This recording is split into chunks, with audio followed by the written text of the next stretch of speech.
కలియుగ వైకుంఠనాథుడు తిరుమలేశుడి బ్రహ్మోత్సవాల్లోనే అత్యంత కీలక ఘట్టమైన గరుడ వాహన సేవకు సర్వం సిద్ధమైంది.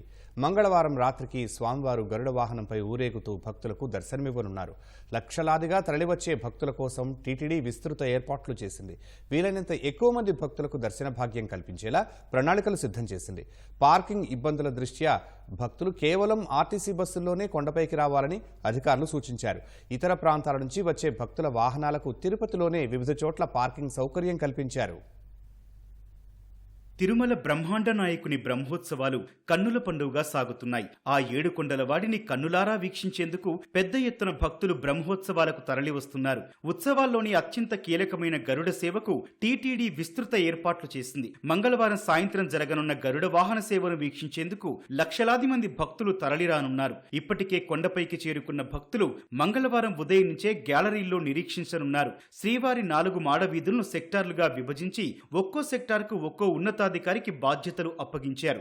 గ్యాలరీలో ఉన్న భక్తులకు స్వామివారి దర్శనం కల్పించడంతో పాటు అన్నప్రసాదాలు అందేలా చూడనున్నారు. 6 లక్షల వాటర్ ప్యాకెట్లతో పాటు 3 లక్షల మజ్జిగ ప్యాకెట్లు సిద్ధం చేశారు. గ్యాలరీలో ఉన్న భక్తులతో పాటు పక్కనే ఉన్న గేట్ల ద్వారా భక్తులను అనుమతిస్తామని ఆలయ అధికారులు తెలిపారు. గరుడోత్సవానికి చాలా మంది భక్తులు వస్తారు. అంటే మిగిలిన రోజుల్లో లక్షల్లో వస్తే ఆ రోజు 3.5 లక్షల పైనే మనకి భక్తులు వచ్చి గరుడ సేవ చూసుకోవడానికి వస్తారు. వాటికి తగ్గ ఏర్పాట్లన్నీ కూడా చేశాము. గ్యాలరీల్లో సుమారుగా 2 లక్షల మంది కూర్చోవడానికి అవకాశం ఉంది. అలాగే సైడ్ గేట్స్ ద్వారా కూడా చాలా మందిని తీసుకుని మనం వాళ్ళకి అరేంజ్మెంట్స్ చేసుకోవడానికి ఉన్నది. మనం చేసుకుంటున్నాం అరేంజ్మెంట్స్. దీంతో పాటుగా రవాణా సౌకర్యం కూడా చాలా ముఖ్యం. ఎందుకంటే కింద నుంచి పైకి రావాలంటే ఆ రోజు ఎక్కువ వెహికల్స్ పైకి రావడానికి అవకాశం లేదు. ఎందుకంటే 8,000 మాత్రమే పార్కింగ్ పైన ఉంటుంది. ఆర్టీసీతో టైప్ చేసుకుని ఏపీఎస్ఆర్టీసీ వారు 400 పైనే బస్సులు పెట్టుకుని 3,000 ట్రిప్స్ పైకి వేస్తున్నారు. ఆ 3,000 ట్రిప్స్ ద్వారా కూడా చాలామంది ఇక్కడికి చేరుకోవచ్చు. ఎక్కువగా మేము ఆర్టీసీ బస్సులనే ఉపయోగించుకోమని భక్తులకు కూడా మేము విజ్ఞప్తి చేస్తున్నాము. 24 అవర్స్ గరుడ వాహన సేవ రోజు మొత్తం గార్డ్ రోడ్ అంతా కూడా ఓపెన్ ఉంటుంది.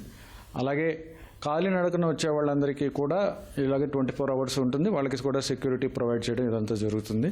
ఉదయం 7 గంటల నుంచి రాత్రి 1 గంట దాకా కూడా అన్నదానం కాంప్లెక్స్ ఓపెన్ ఉండేలాగా అన్ని రకాల చర్యలు తీసుకున్నాము.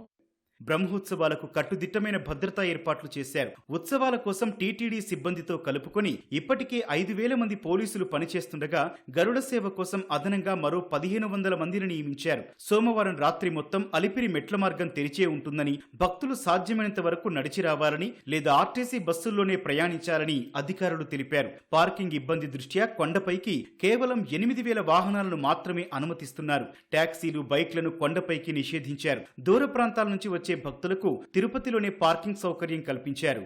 అన్ని కట్టుదిట్టమైన భద్రతా ఏర్పాట్లు తీసుకుంటూ భక్తులకు ఎటువంటి ఇబ్బంది లేకుండా వీరికి సౌకర్యం కల్పించడం జరుగుతుంది. వచ్చే భక్తులు ఈ క్యూ లైన్స్లో వచ్చే ముందు ఎటువంటి లగేజ్ని తీసుకురాకుండా అన్ని పోలీసు వారు చెప్పిన అన్ని